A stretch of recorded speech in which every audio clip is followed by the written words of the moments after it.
हरिहन्ताणं नमो सिद्धाणं नमो आयरियाणं नमो उवज्झायाणं नमो लोये सौवसाहूणं नमः श्रीवर्धमानाय निर्धूतकलिलात्मने सालोकानां त्रिलोकानां यद्विद्यादर्पणायते। ये मांगलिक ग्रंथ श्री रत्नकरंजी श्रावकाचार्य है। इसके रचयिता आचार्य भगवान श्री समंत भद्र स्वामी हैं। इसमें चौथा अधिकार चल रहा है। इसका नाम है, क्या नाम है? शिक्षाव्रत अधिकार। शिक्षाव्रत अधिकार में बात चल रही है सामयिक नाम के शिक्षाव्रत की। कितने होते हैं शिक्षाव्रत?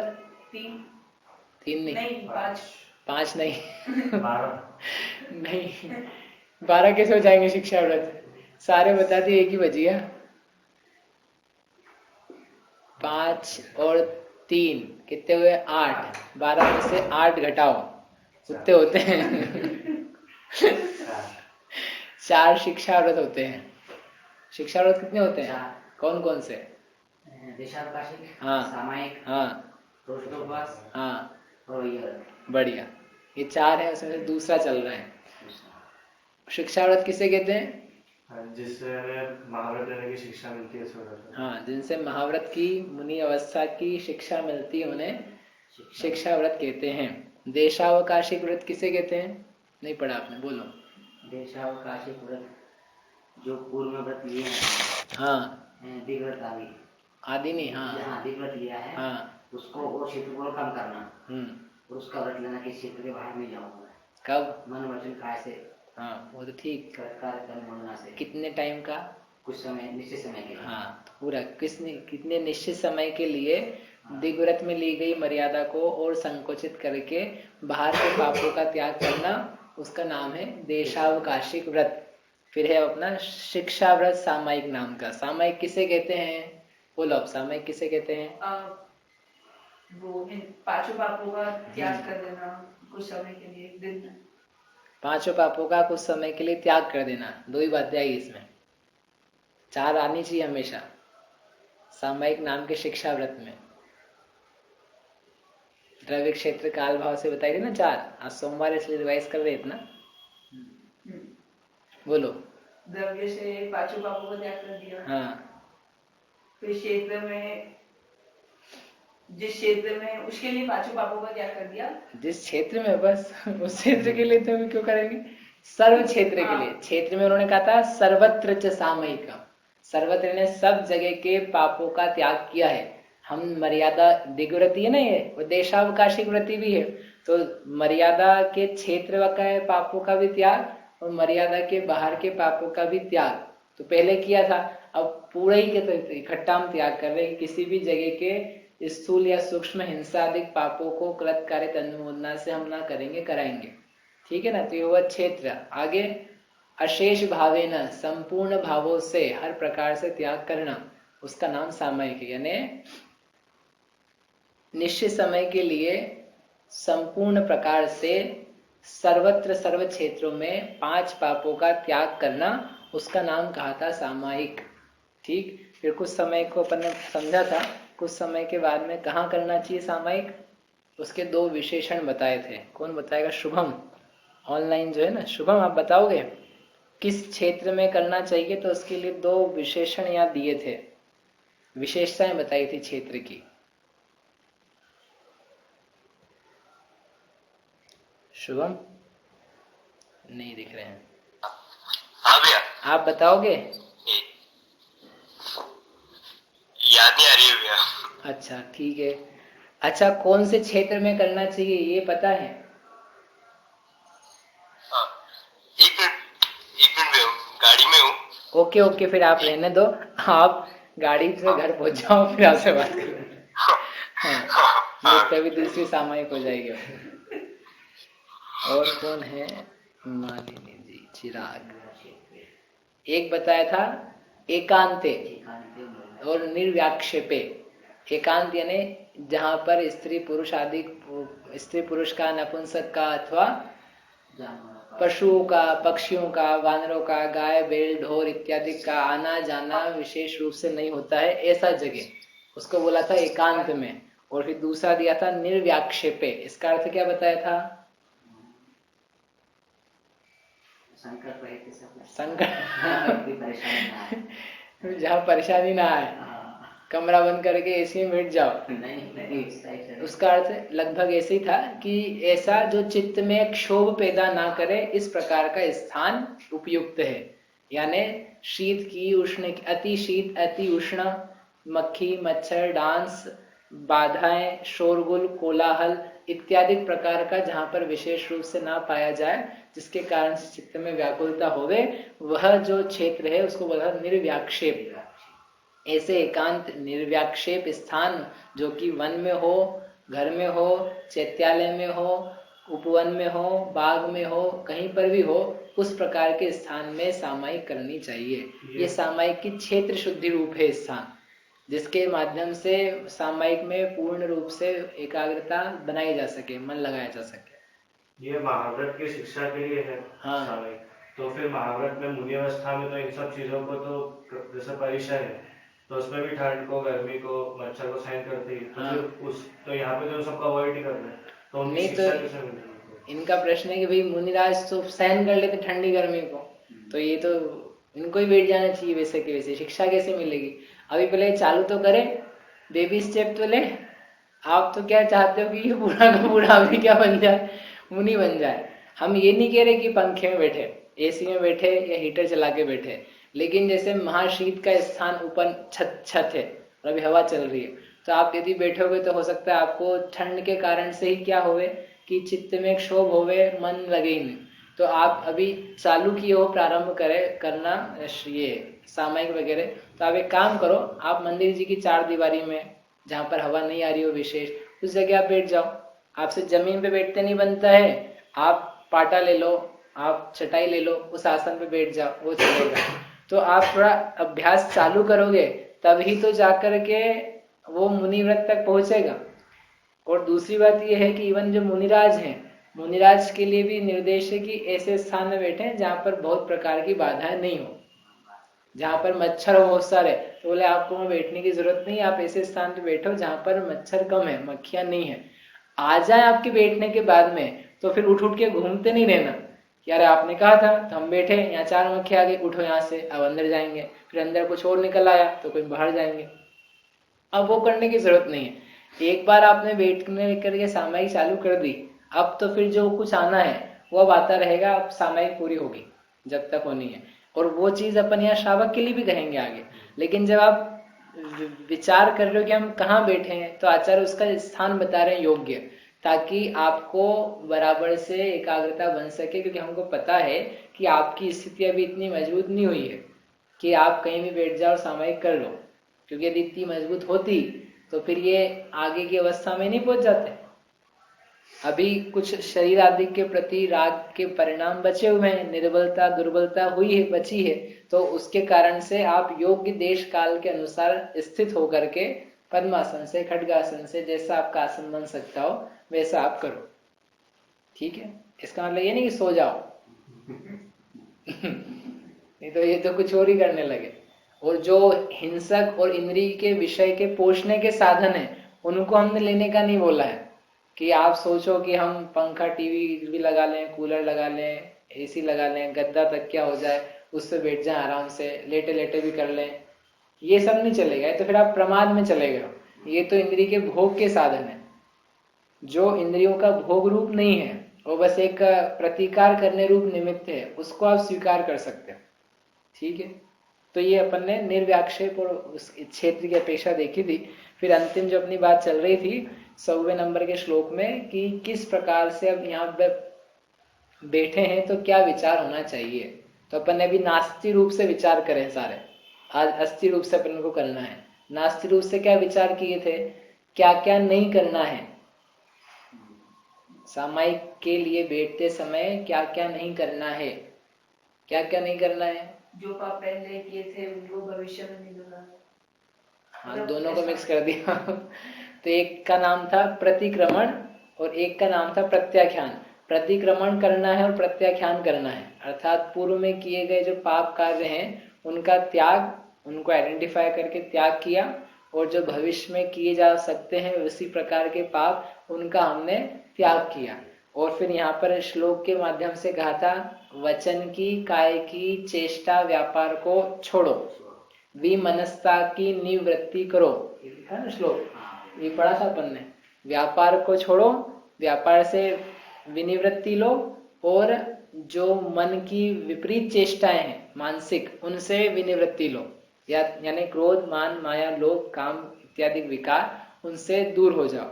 और एक और दिया था अंतरात्म विनिवृत्तिया, मन के होने वाले जो विविध प्रकार के संकल्प हैं कि मैं ऐसा करूंगा, वैसा कार्य करना है, ऐसा बोलना है, ऐसे जो संकल्प विकल्प उठते हैं उनका भी त्याग करो। त्याग करके सामायिकम वधनीया, सामायिक को बढ़ाओ, सामायिक को प्राप्त करो। कब? उपवास से चैक भुक्तेवा, उपवास में और एक भुक्ति में। एक भुक्ति यानी भक्त होता है भोजन, एक बार जिस दिन भोजन लिया जाता है, अर्थात एकादशना का दिन। तो एकादशना के दिन या उपवास के दिन इस प्रकार सामायिक निश्चित तौर पर करनी ही चाहिए। तो बाकी दिन नहीं करनी चाहिए क्या? कर सकते हैं, करना ही है, ठीक है। हाँ, इस दिन तो अनिवार्य है भाई। उपवास कर रहे हो, एकादशना कर रहे हो, तो फिर आप कर ही काहे के लिए रहे हो? उपवास का प्रयोजन ही आत्म ध्यान के लिए और स्वाध्याय के लिए होता है। स्वाध्याय करो, आत्म ध्यान करो, जिनेन्द्र भक्ति करो, जिनेन्द्र विधान पूजन अच्छे से वो किया जा सके, उसके लिए किया जाता है। यदि वो नहीं करेंगे तो उपवास करने का प्रयोजन नहीं है, सार्थकता नहीं है उसकी। किया तो अच्छी बात है, पुण्य लगेगा उससे, उसकी मना नहीं है, लेकिन जो उसका प्रयोजन है उसकी पूर्ति नहीं।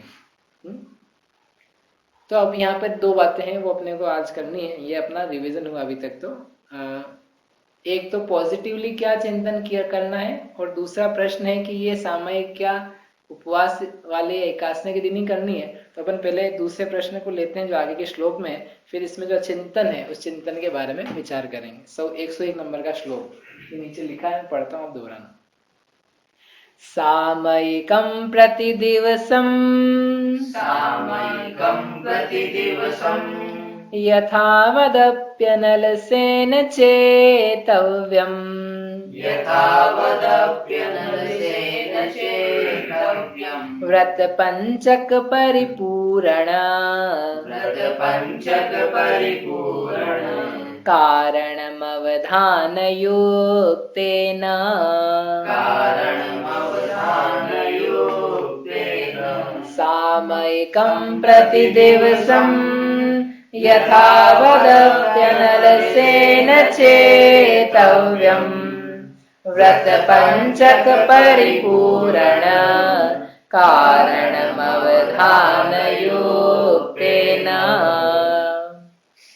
तो कोई विपरीत अर्थ नहीं समझ ले तो तत्काल ही आचार्य महाराज ने कह दिया सामयिकम प्रतिदिवसम। सामयिक कब करना है? प्रतिदिवस। कर सकते नहीं है, ये प्रतिदिवसम परिचेतव्यम। चेतव्यम मैंने इसको ले जाना चाहिए, बढ़ाने योग्य है, हर दिन इसे करना है। कैसे करना है? यथावत अपि अनलसेन, पहली लाइन की शब्द है ना, यथावत, द से निकालना अ, अपि अनलसेन। अनलसेन यानी बिना आलस के, आलस से हुआ अलस, अलस यानी आलसी होना, और अनलसेन यानी बिना आलस के, आलस छोड़ करके, प्रमाद त्याग करके, कर्मठ बन करके क्या करना है? सामयिक करना चाहिए। करी कि नहीं करी? मैंने कहा था प्रतिक्रमण का, प्रतिक्रमण के प्रतिक्रमण कर दिया हमने, प्रतिक्रमण का प्रत्याख्यान कर दिया। क्यों करा कि नहीं? नहीं करा अभी? विचार ना, 2 मिनट तो करना कम से कम कि हमने क्या किया दिन भर में, रात्रि भर में। तो यहाँ पर ये दिया है कि यह सामयिक प्रति दिवस बिना आलस के करने लायक है, करनी चाहिए। और साथ में शब्द दे यथावत, जिस प्रकार से बताई गई है, जिस प्रकार से उसकी विधि कही गई है, वैसा योग्य विधि के अनुसार उसे करना चाहिए। क्यों करना चाहिए? व्रत पंचक परिपूर्ण कारणम, यह जो सामयिक है वह जो 5 व्रत लिए गए हैं उस 5 व्रत को पूरा करने वाली है। क्योंकि सामयिक नहीं करी जाएगी यानी आत्मशुद्धि नहीं बढ़ेगी, परिणामों में निर्मलता नहीं आएगी। जो अपन ने भला बुरा सही गलत किया है उसका विचार प्रतिक्रमण प्रत्याख्यान के माध्यम से नहीं बनेगा। तो जो व्रत लिए हैं तो आपने ले लिए एक बार, उसमें करना क्या है? अच्छा देखो 5 अणुव्रत लिए, अणुव्रत है ना ये चीज, अणुव्रत ले लिए। अब आपको करना क्या अणुव्रत का? अहिंसा अणुव्रत लिया, 13 जीवों की हिंसा का त्याग नहीं करना, तो हम वैसे भी नहीं कर रहे। झूठ नहीं बोलना तो नहीं बोल रहे हैं, चोरी कुशील परिग्रह का परिमाण कर दिया, उससे ज्यादा कमाना नहीं है। तो इन्हें अब नया कुछ करने का क्या रहा? वो तो एक नियम है जो हमने धारण किया, उसका हम पालन कर रहे हैं, लेकिन उससे कुछ वृद्धि होनी है। तो वृद्धि तो कब होगी? जब हम बार बार उसका विश्लेषण करें, उन व्रतों के माध्यम से आत्मा का ध्यान करें, स्वभाव का चिंतन करें, हमारे द्वारा क्या शुभ अशुभ शुद्ध कार्य हुए उसको देखा जाए। तो वो सामयिक उसका श्रेष्ठ अवसर है। सामयिक के अलावा अन्यत्र वैसा विचार बन नहीं पाता। तो इसलिए 5 व्रतों को परिपूर्ण करने का जो कारण है वह सामयिक है, ऐसा आचार्य महाराज लिख रहे हैं। व्रत पंचक 5 व्रतों को परिपूर्ण कारणम, पूरा करने का जो कारण है वह सामयिक है। अमृतचंद्र आचार्य ने दिया कि ये जो सामयिक है कैसी है? तत्वोपलब्धि मूलम, तत्व की उपलब्धि का मूल, यानी तत्व अर्थात आत्म तत्व या 7 तत्व के श्रद्धानुरूप तत्व जो सम्यक दर्शन है, अथवा चारित्र की प्राप्ति रूप तत्व है आत्म स्वभाव। तो ऐसा वह तत्व हमें प्राप्त होवे, हम उससे परिणमित होवे, उसके लिए मूल है सामयिक। यदि सामयिक नहीं होगी तो इसका मतलब यह है कि आत्मा का अनुभव नहीं होगा। आत्मा का अनुभव नहीं होगा तो इनके व्रत भी सच्चे कैसे बन पाएंगे? व्रत सच्चे नहीं होंगे तो चारित्र कैसे होगा? निशल्य कैसे होगा? व्रत लेकर के फिर भाव किसका बना रहेगा? मोक्ष आदि का भाव नहीं होकर के स्वर्ग आदि का ही होगा। क्योंकि मोक्ष का स्वरूप जानने के लिए आत्मा को भी जानना जरूरी है, और वह आत्मा का जानना व्रत सहित आत्मानुभवन पूर्वक होगा तो बन पाएगा। इसलिए महाराज ने लिखा कि तत्वोपलब्धि मूलम, तत्व की उपलब्धि का मूल सामयिक है। और ये अकेले व्रति की बात नहीं कर रहे हैं, किसी को प्रथम गुणस्थान से चतुर्थ भी प्राप्त करना हो तो उसके लिए सामयिक आवश्यक अनिवार्य है। जब तक आप बैठोगे नहीं सामयिक के लिए, आत्म विचार के लिए, तो क्या बातचीत करते करते आत्म ध्यान बनेगा या सम्यक दर्शन बनेगा? पूजन करते हुए, पाठ करते हुए, स्वाध्याय करते हुए, बोलते हुए, चलते हुए, खाते हुए, घूमते हुए, इन सब को करते हुए उसकी उपलब्धि नहीं होगी। नहीं, पुराना उपलब्ध किया हुआ हो तो वो बना रह सकता है। ऑपरेशन करना हो किसी डॉक्टर को, तो यहाँ पर कोई डॉक्टर आए समझ लो क्लास में, तो आपका कुछ बिगड़ जाए या हो, आप बोलो भैया करना है तो यही करवा दे, आपका ऑपरेशन हो जाएगा ना। क्यों? डॉक्टर भी है और इंस्ट्रूमेंट्स मंगा देते हैं हम सारे के सारे, तो हो जाएगा। क्यों नहीं होएगा? डॉक्टर है और मरीज भी है, ऐसे कैसे नहीं होएगा? व्यवस्था नहीं रहेगी उसका कि भाई जो काम जहाँ जैसा होता है वो वहीं हो पाएगा। कि आप चाहे जो हो, आपका जो डिग्री हो, आपका जो स्टेटस आप जानो, लेकिन डॉक्टर बोलेगा कि ऑपरेशन तो ओटी ऑपरेशन थिएटर में ही होगा, यहाँ नहीं हो सकता। भले तुम चाकू ले आओ, छुरी ले आओ, चाहे इंस्ट्रूमेंट्स ले आओ, उससे क्या होना है? वो व्यवस्थित जो विधि है उसकी, उस विधि के अनुसार ही बनेगा। नहीं तो आप रिस्क में हो, मैं भी रिस्क में हूँ। ऐसे कैसे जो विधि है सम्यक की उत्पन्न होने की, तो वो यदि हम कह रहे हैं कि आत्मानुभव रूप है, तो उसके लिए आप स्थिर बैठोगे तभी तो होगा ना।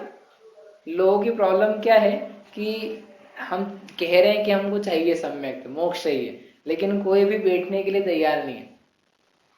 काय के लिए? सामयिक के लिए, ध्यान के लिए। क्लास में आने के लिए, स्वाध्याय के लिए फिर भी थोड़े बहुत तैयार हो जाते हैं, वो भी कम ही है, लेकिन वो फिर भी हो गए। लेकिन वो अब ध्यान में कन्वर्ट हुए, सामयिक में कन्वर्ट हुए, ऐसे बहुत विरले जीव रह जाते। और जो बैठेगा ही नहीं तो उसको पैदा कैसे होगा? जबकि स्वयं आचार्य देव कह रहे हैं कि ये तो तत्व की उपलब्धि का मूल है, बिना उसके होगा नहीं। प्रवचन में अपन बैठे हैं जिस समय, तो उस समय सामयिक हो रही कि नहीं अपनी? क्यों? अपन शांत तो बैठे थे, बिल्कुल शांत, ऐसे कि देखे तो समझ में नहीं आएगी, समझ में आ रहा कि नहीं आ रहा, बिल्कुल वीतरागी से नहीं, सो नहीं रहे, जागृति है। तो उस समय तो अपनी सामयिक चल रही होगी ना, सामयिक यानी समता। कि भाई उस समय तो व्यग्रता रहती है। व्यग्रता है ना, सुनने की, जानने की, समझने की। तो उस समय सामायिक नहीं है, शांत भाव है, कषाय की मंदता है, वो बात बराबर है, लेकिन सामायिक नाम नहीं है उसका। उसका नाम तो भी हम ज्ञान को ग्रहण कर रहे हैं, ज्ञान रूप से परिणत हो रहे हैं। एकाग्र होके जब चिंतन होता है, मनन होता है, लीनता बनती है, तब सामायिक होती। ठीक है ना? और वो आप स्वयं करोगे तो होगी, ये तो दूसरे का अवलंबन है सीधे सीधे, उसे नहीं कहते। इसलिए उसका नाम तो स्वाध्याय, इसलिए स्वाध्याय अलग तब बोला है और ध्यान अलग तब बोला है। नहीं तो स्वाध्याय को ही ध्यान बोल देते, क्योंकि लोगों को ये भ्रांति है कि हम तो स्वाध्याय सुनते पढ़ते हैं, उससे ही अपना सब हो रहा है। उससे सब नहीं हो रहा है, ये एक साधन है, इसके बिना नहीं होगा, लेकिन आगे भी आपको जाना होगा। जो स्वाध्याय नहीं कर रहा है तो वो तो और भी पीछे है। ठीक है ना? इसलिए ये 5 व्रत को तो परिपूर्ण करने वाली है ही सामायिक, साथ में सम्यक्त्व को भी उत्पन्न करने वाली है।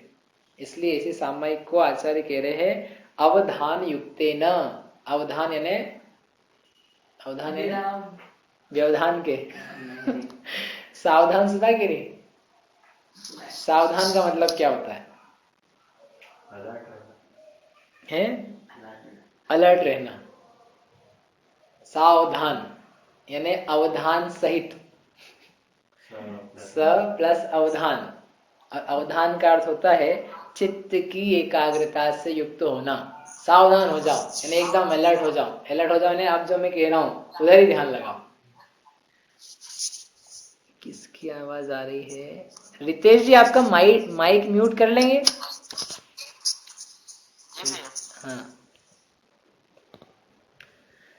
हाँ, समझ में ना? सावधान जब बोलते ना, आप इधर उधर से मन हटा करके इधर जो हम बात कह रहे हैं उधर ही पूरा चित्त दो। ऐसे यहाँ दिया अवधान युक्त, तो वही सावधान। सावधानी से सामायिक करो। तो सावधानी से यानी देखभाल के करें क्या? हम तो बैठे, हम देखना क्या है कि भाई चित्त जो आपका है वह आप देखभाल करके एक ही जगह बिठाओ।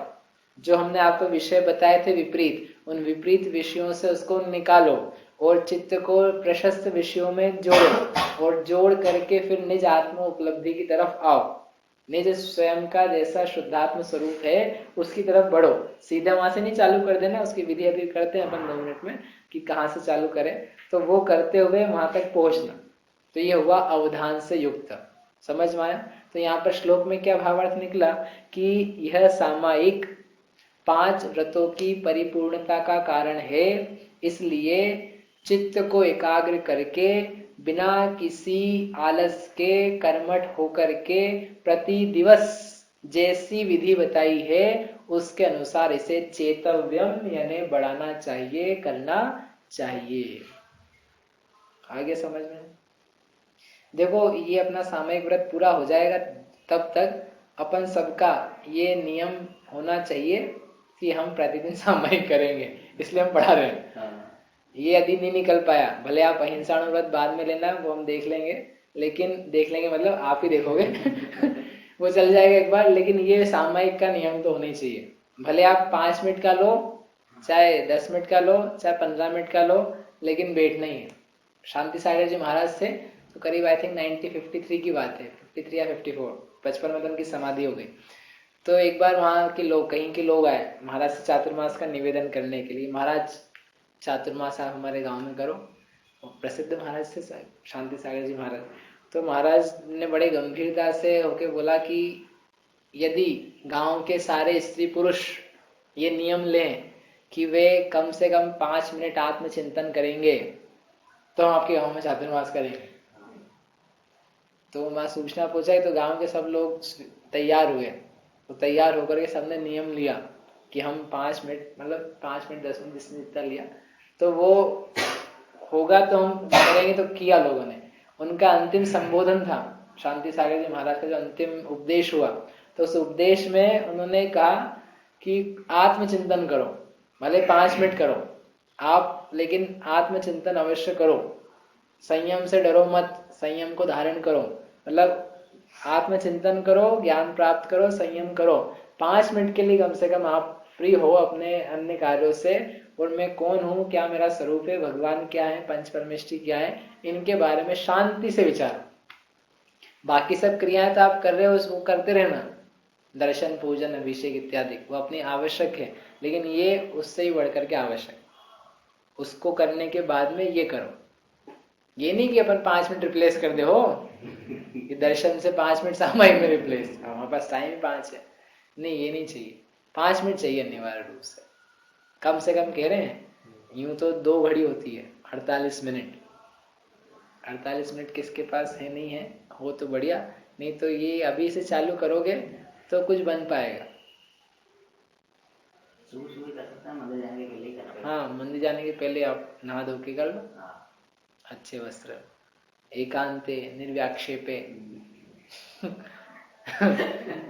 नहीं तो आप बैठ जाओ इस जगह, ए भैया उठो, इनको स्कूल छोड़ो, इनको नहलाओ, तो बोले हम ये करूँ ये करूँ। नहीं, वो बहुत मार्मिक बोले ना, निर्व्याक्षेपे स्थान ऐसे कि आप अब मुश्किल से तो 5 मिनट मिले हैं, मुश्किल से तो आपको 24 मिनट, 1 घड़ी या 2 घड़ी मिली है, तो उसमें भी यदि ऐसी जगह बैठ गए, ऐसे लोग मिल गए संगति में, तो टाइम बेकार ही हो जाएगा। सामायिक प्रतिक्रमण और प्रत्याख्यान, हाँ, उसके अलावा 5 मिनट ना, वो उसमें शामिल है वैसे अभी। हाँ, लेकिन वो प्रतिक्रमण तो फिर क्या, आप 2, 4, 5 बार करोगे तो आपको अभ्यास हो जाएगा कि अपन क्या कर रहे हैं, क्या नहीं कर रहे हैं। फिर जो आगे की चीज है उसकी तरफ आपका चित्त बढ़ना चाहिए। 1-2 मिनट तो शुरू इसमें लगे जाएंगे। हाँ, तो 1 मिनट ही लगा ना, ज्यादा मत लगाना अभी। और नहीं तो समय बढ़ाना ना, 5 मिनट जरूर ना, 5 मिनट ही करनी है।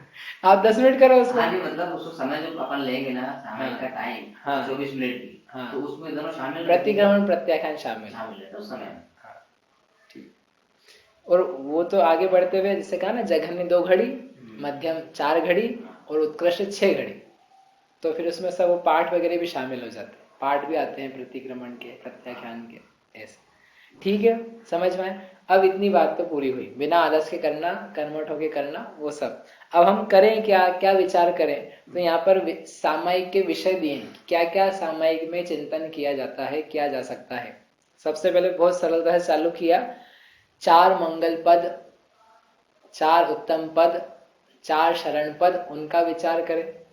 4 मंगल पद कौन से हैं? चत्तारि मंगलम, अरिहंत भगवान मंगल है, सिद्ध, साधु, वीतरागी धर्म, यही उत्तम है, यही शरण है। तो इसका विचार करें, वास्तव में मंगल मंगल रूप दिखे, मंगलता उसमें भाषित होवे, शरणता भाषित होवे। जब हम उनको कह रहे हैं शरण, तो शरण कहने पर ये भाव निकल के आता है कि अब मेरे लिए कोई दुख का स्थान ही क्या बचा। जब हम कह रहे हैं कि हमारे शरण है और शरण रूप अपने को भाषित हो रही है, तो शरण में जब चला जाता है व्यक्ति, तो उसको डर नहीं रहता। ऐसे छोटा बालक है, उसको कोई मारने पीटने डांटने आए तो भागा भागा डरा हुआ रहता है, किसके पास आ जाता है? माता के पास, पिता के पास आ गया और आ करके उससे लिपट गया। अब उसको डर है क्या? अब डर नहीं है। क्यों? अब मैं शरण में आ गया हूं, अब मैं इनकी शरण में हूं। तो ऐसे कैसे ही संसार में अनेक प्रकार के दुखों से भयभीत व्यक्ति है तो वो भागता रहता है। लेकिन जब विचार करे, चत्तारि शरणम पवज्जामि, मेरे लिए अनंत शरण है, उनकी शरण में मैं आया हूँ, आ रहा हूँ, आ चुका हूँ। भगवान शरण है, साधु शरण है, धर्म शरण है। तो जब मैं इनकी शरण में हूँ तो मुझे समस्या किस बात की, मुझे दुख किस बात का है? तो उनको इस रूप से भाना कि अपना भय, अपना कष्ट निकल जाए और अपने को ये नाथ रूप भाषित होवे, इस प्रकार का विचार चिंतन बने, वो है सामायिक का विषय। समझ में? मंगल, उत्तम, शरण। दूसरा क्या विषय है? 5 परमेष्ठी। 5 परमेष्ठी के स्वरूप का स्मरण करना। अनंत भगवान कैसे हैं, सिद्ध भगवान कैसे हैं। अब क्या है, इसके लिए फिर अब है अपने को आवश्यकता कि हमको पता हो कि अनंत कैसे हैं, जो आगम के आधार से हमने जाना है। क्योंकि यदि यही नहीं पता अनंत कैसे हैं तो बैठ जाए नमो रिहंताणम, नमो रिहंताणम, ये तो कहे, अनंत को नमस्कार ये भी कहे, लेकिन वे अरहंत जिनको नमस्कार किया जा रहा है वो है कैसे? तो जब तक पढ़ेगा नहीं, सुनेगा नहीं, समझेगा नहीं और समझने के लायक बुद्धि इसकी नहीं होगी, तब तक ये करेगा कैसे? इसके लिए अब समझ में आएगा कि सामायिकी के पहले स्वाध्याय की कितनी आवश्यकता है। क्योंकि बिना पढ़े हुए सामायिक बन ही नहीं सकती है। बिना पढ़े हुए यानी सुने हुए, समझे हुए गुरु के द्वारा सुना हुआ हो, स्वयं ने नहीं पढ़ा हुआ हो तो। लेकिन जब तक अध्ययन नहीं होगा तब तक एकाग्रता बनना असंभव है। इसलिए उन्होंने कहा एयज्ञ गदो समणो, श्रवण एकाग्रगत होता है। एयज्ञम निच्छिदस्य अर्थेषु, एकाग्रता पदार्थों में निश्चय जिसने कर लिया उसके होती है। निश्चिति आगम दो, और निश्चय आगम से होता है। आगम चेष्टा तदो जेठा, इसलिए तदो यानी इसलिए आगम में चेष्टा ज्येष्ठ है। कुंद आचार्य की गाथा है प्रवचन सार की 232 की जो श्रवण है ना, एकाग्रता श्रवणता का नाम है, मुनिपने का नाम है। एकाग्रता जिसने पदार्थों का निश्चय किया है उसके होती है। पदार्थों का निश्चय आगम से होता है, इसलिए आगम में चेष्टा ज्येष्ठ है। आप बताओ, मुनिराज को ही कह रहे हैं कि आगम में चेष्टा ज्येष्ठ है, तो जिनको कुछ भी नहीं हमारे ऐसे श्रावक, तो उनको तो आगम में कितनी चेष्टा की आवश्यकता है। लोग पता नहीं क्यों पढ़ने से भाग जाते हैं, स्वाध्याय नहीं करना चाहते। स्वाध्याय के ऊपर पता नहीं क्या अपने चित्त में एक अज्ञान का भाव बना हुआ है। तो जबकि हमको मोक्ष मार्ग में यदि आगे बढ़ना है वास्तव में, तो बिना पढ़े काम नहीं चलेगा। आज पढ़ो चाहे कल पढ़ो, पढ़ना तो पड़ेगा, समझना तो पड़ेगा ना। जिसमें अपन लीन होना चाहते हैं, जैसा बनना चाहते हैं, उनको समझने की आवश्यकता भी है ना। इसलिए जितना जल्दी पढ़ना चालू करे उतना अच्छा है उसके लिए। मैथ्स का फॉर्मूला नहीं आता हो तो क्या करना चाहिए, छोड़ देना चाहिए कि भाई जितना जल्दी तू पढ़ेगा, पढ़ करके सीख लेगा, उतना जल्दी तुम्हारा काम हो जाएगा। नहीं तो वहीं के वहीं बने रहोगे। भले आप एग्जाम दे आओ, लेकिन वो चीज नहीं आती तो अटकोगे। ऐसे कैसे ही आगम संबंधित विषय जो हमारे स्वयं के लिए हमको नहीं समझ में आएंगे, तो हम वहीं के वहीं बने रहेंगे, आगे नहीं बढ़ पाएंगे। इसलिए स्वाध्याय करना और स्वाध्याय करके सामयिक करना, स्वाध्याय का फल है सामयिक। स्वाध्याय का फल पंडिताई नहीं है। स्वाध्याय का फल सामयिक है, ध्यान है, और ध्यान का फल रत्नत्रय है। और अपन सीधे रत्नत्रय का लड्डू खाना चाहते हैं, न ध्यान करना चाहते हैं न स्वाध्याय करना चाहते हैं, तो ऐसे नहीं होने। ठीक, आप भले चाहे जो दूसरी क्रिया, पूजा करो, पाठ करो, अभिषेक करो, आहार दान दो, रुपया धन दान दो, लेकिन ये सब करने पर पुण्य बंध है, प्रशस्तता है, परिणाम में निर्मलता भी है। लेकिन जो आत्मोपलब्धि, रत्नत्रय रूप लब्धि है, वो प्राप्ति इसके माध्यम से नहीं। ये करते हुए, परिणाम निर्मल रखते हुए अपन स्वाध्याय भी करें, और स्वाध्याय से भी सामयिक करें। क्योंकि ये अभी विषय चलेंगे ना, अपन कल ये बात करेंगे कि इसमें और क्या क्या विषय है। तो अभी दो बताया। एक तो क्या बताया, मंगल उत्तम शरण, इन पदों का इस रूप से चिंतन करना कि वो अपने को उस रूप भाषित होवे, फील होवे। मंगल मंगल है, लोकोत्तम लोकोत्तम है, इनसे बढ़कर के लोक में कुछ भी नहीं है। अभी मैं आपसे कहूं, आंखें बंद करो, सबसे श्रेष्ठ बेस्ट क्या दिखाई दे रहा है? यदि भगवान नहीं आए, जिन धर्म नहीं आए, साधु महाराज नहीं आए आंखों के सामने, इसका मतलब लोकोत्तम समझने में कमी है। यदि अपने को कुछ भी हो जाए तो अपन किसके पास जाएंगे? और आग के सामने जो जो चीजें आए दूसरी, अनंत को छोड़ करके, अपने धर्म को छोड़ करके, मतलब अभी अपन शरण में नहीं है। मेरे लिए शरण हर पल भगवान है और धर्म है, उस धर्म के द्वारा बताई गई निज आत्मा है। शुद्धात्म अरु पंच गुरु, जग में शरणों दो है, ये दो ही शरण है, या तो शुद्धात्मा निज का या पंच परमेष्ठी। पंच परमेष्ठी क्योंकि वही बताते हैं अपनी आत्मा को। ठीक है, तो ये दो भी आपसे कहें, एक तो ये 3 पद और 5 परमेष्ठी। इसके अलावा और भी कोई विषय है क्या? तो विषय और भी है कि क्या विचार किया जाएगा, इवन पंच परमेष्ठी का भी कैसे करें, उसके बारे में अपन कल बात करेंगे। ठीक, यहाँ तक कोई प्रश्न हो? सामयिक करते तो जरूरी कि मौन रह के ही हो? हाँ, ये तो क्या बोल के होगी? जैसे कोई बोल के चिंतन करना चाहे तो जैसे बोलने में ज्यादा कंसंट्रेशन लगे। नहीं, वो करे भले, लेकिन वो सामयिक भी नाम पाया जाए, लेकिन वास्तव में वो नहीं बन पाएगी।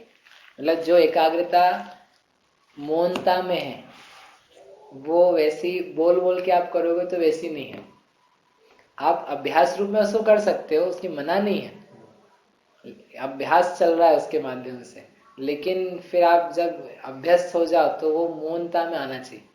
इवन अपन बैठे भी रहते हैं तो बोलते बोलते बोलते मतलब अंतर ही अंतर बोलते रहते हैं ना, तो उसमें भी व्यग्रता है, तो उसमें भी सूक्ष्मता मतलब क्या कहें कमी आनी चाहिए। वचनों के बीच में अनुभव रूप गैप होना चाहिए। जो आप बोल रहे हो, जैसे अपन कहते हैं नमोरियंताणम सिद्धाणम, आप बोलते जाओ, सामायिक करते जाओ, तो आपका भाव नहीं बनेगा। लेकिन आप नमोरियंताणम कहो और कह करके हम वास्तव में नमोरियंताणम मैंने अरहंत को नमस्कार कर रहे हैं, तो अरहंत और अपना नमस्कार क्रिया और उससे परिणमित होना, उस रूप होना, तो आपको समय ले चाहिए उसमें। नमोरियंताणम से नमो सिद्धाणम तक जाने के बीच में कुछ चाहिए। समझ आ रहा नहीं आ रहा कि ज्यादा ऊंचा हो गया तो वो जो चीज है ना उसकी कमी है। तो वो आप बोल करके ठहरोगे, उसमें ठहर करके आप करोगे तो परिणमन जब होगा ना तो उसमें मजा है। उस भाव वासना की और विचार की बात कह रहे हैं, ठीक। तो आप बोल करके करना चाहो करो, मना नहीं, लेकिन अच्छी तब बनेगी वो। जावाणी के ज्ञान ते सूझे लोकालोक, सो वाणी मस्तक नवो सदा देत हो।